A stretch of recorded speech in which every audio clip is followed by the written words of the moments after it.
Hola, en este vídeo explicaremos el enlace metálico. Veremos cuál es el fundamento del enlace, cómo son las propiedades de los compuestos metálicos y compararemos las características de este enlace con las de los enlaces iónico y covalente.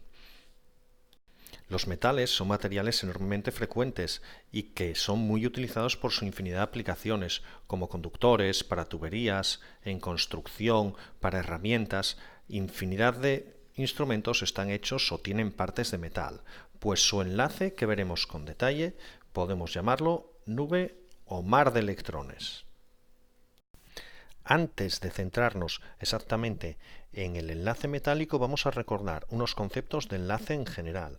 El primero es que los átomos dan enlaces para conseguir tener 8 electrones en la última capa, que es lo que confiere estabilidad, y que en la tabla periódica los únicos elementos que tienen ya 8 electrones en la última capa son los gases nobles. Aquí en esta tabla nos indica en la parte de abajo cuántos electrones tiene en la última capa cada elemento en función de su posición en la tabla. Desde 8 los gases nobles, 7 el grupo del flúor cloro-bromo, 6, 5, hasta la mayoría de los metales, que son los que aparecen en esta tabla en azul, que tienen 1, 2 o algunos pocos de ellos 3 electrones en la última capa.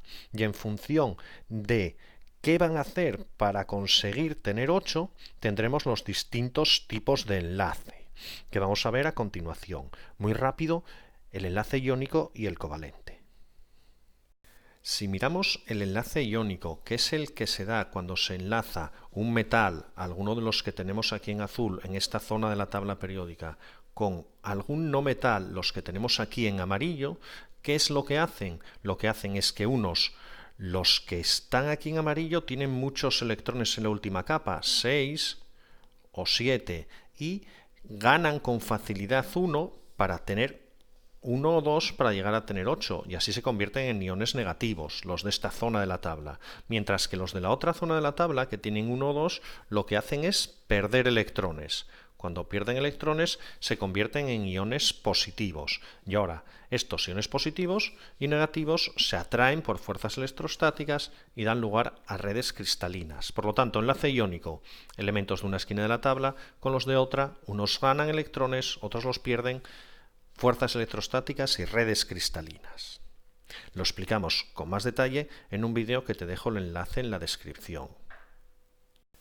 En cambio, si hablamos del enlace covalente, que es el que dan los elementos no metálicos cuando se enlazan entre sí, los elementos de los grupos 13 al 17 más el hidrógeno, que siempre da también enlaces covalentes. Estos no forman redes cristalinas, formarán moléculas. ¿Y cómo consiguen formar las moléculas? Lo hacen compartiendo pares de electrones. La explicación del enlace covalente, que comparte pares de electrones entre dos átomos, también te la dejo en un vídeo en la descripción, donde veremos cómo estos elementos que tienen entre 4 y 7 electrones en la última capa, compartiendo pares de electrones, les es posible llegar a tener los 8 electrones que necesitan para la estabilidad, porque tampoco les faltan muchos y compartiendo pueden alcanzar estos 8 electrones de la última capa. Si lo resumimos aquí muy rápido, para compartir electrones, estos átomos en enlace covalente deben estar muy próximos unos a otros, sus órbitas se entrecruzan, se solapan, y la necesidad de estar cerca para compartir es lo que justifica el enlace y la formación de sus moléculas.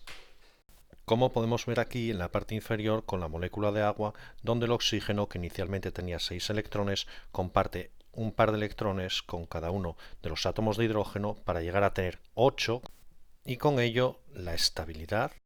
Vamos a ver ahora qué les ocurre a los metales, que son los que sabemos están en esta tabla periódica en azul, cuando intentan llegar a tener 8 electrones en la última capa, sabiendo que la mayoría de ellos tienen 2 o 1 electrón en la última capa. Aunque quisieran compartir sus 2 electrones con otro átomo, nunca llegarían a tener 8. Por lo tanto, la opción del enlace covalente no les sirve. Ahora vamos a ver como cuando se encuentren varios átomos de metal entre sí, no pueden dar enlace iónico tampoco, porque para el enlace iónico hace falta que un átomo pierda electrones y se convierta en un ion positivo, pero hace falta que otro los gane y se convierta en un ion negativo, y un átomo de metal nunca va a tender a ganar electrones, son electropositivos, tienden siempre a perder, por lo tanto entre ellos nunca podrían dar enlace iónico. Vamos a ver entonces qué es lo que sí ocurre cuando se encuentran los átomos del metal entre sí y dan lugar al enlace metálico. Aquí en esta parte del diagrama nos representan átomos de metal con sus electrones en la última capa. ¿Qué va a ocurrir? Los átomos del metal van a ceder sus electrones de la última capa, y aquí entonces los tenemos representados sin los electrones de la última capa, y ceden esos electrones de la última capa a una nube electrónica común a todos. Por lo tanto, no los comparte como un enlace covalente entre dos, sino que va a compartir sus electrones de la última capa entre todos. En el momento que los ceden, ya vemos que ellos se convierten en iones positivos, y estos iones positivos están rodeados por todas partes por los iones negativos, que son los electrones que cada uno de ellos han cedido. De manera que, tal como nos dice aquí, estos electrones están deslocalizados y se pueden mover alrededor y por dentro de la red formada por los átomos de metal convertidos en iones positivos al haber cedido los electrones.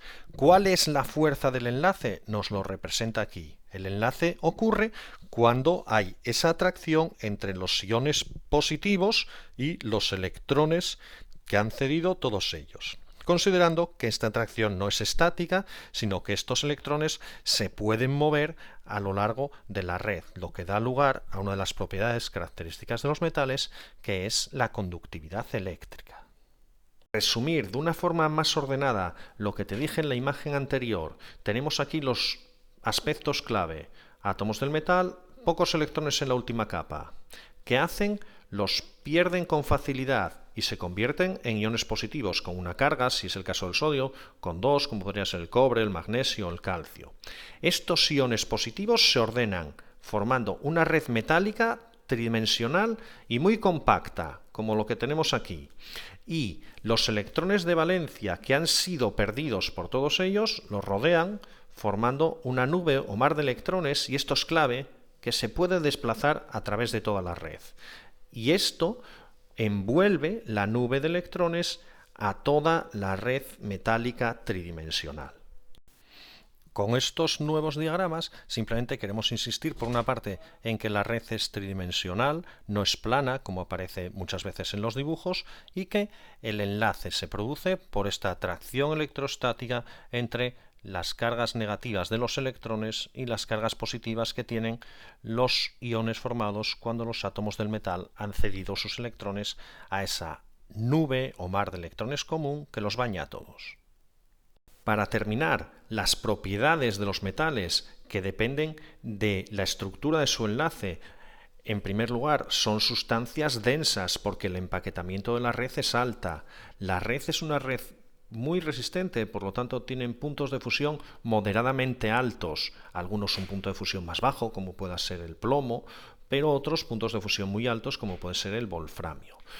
Por esto son sólidos a temperatura ambiente. Todos ellos, bien sabemos que menos el mercurio, que a temperatura ambiente es líquido. Todos son buenos conductores de la electricidad. ¿Por qué? Por la posibilidad de los electrones de desplazarse a través de la red. Y también son muy buenos conductores del calor. Dos palabras interesantes: son dúctiles. Dúctiles quiere decir que forman hilos con facilidad, como los hilos de cobre de los cables y los conductores. Y también son maleables. Maleables es que forman láminas, que forman chapas, con lo que se puede construir con ellos infinidad de cosas, sin que esta posibilidad de hacer hilos o hacer láminas haga que se rompan los enlaces ni que los iones se acerquen más unos a otros, los positivos. Simplemente se reordenan. Otra característica interesante es el brillo metálico, que se relaciona con la movilidad de los electrones por la superficie del metal. Y también podemos decir que son muy poco solubles, son prácticamente insolubles en casi ningún disolvente, aunque algunos, como pudiese ser el sodio o el potasio, no son solubles en agua, pero sí que reaccionan con el agua de forma muy violenta y explosiva. Y eso es todo. Espero que esto te haya servido.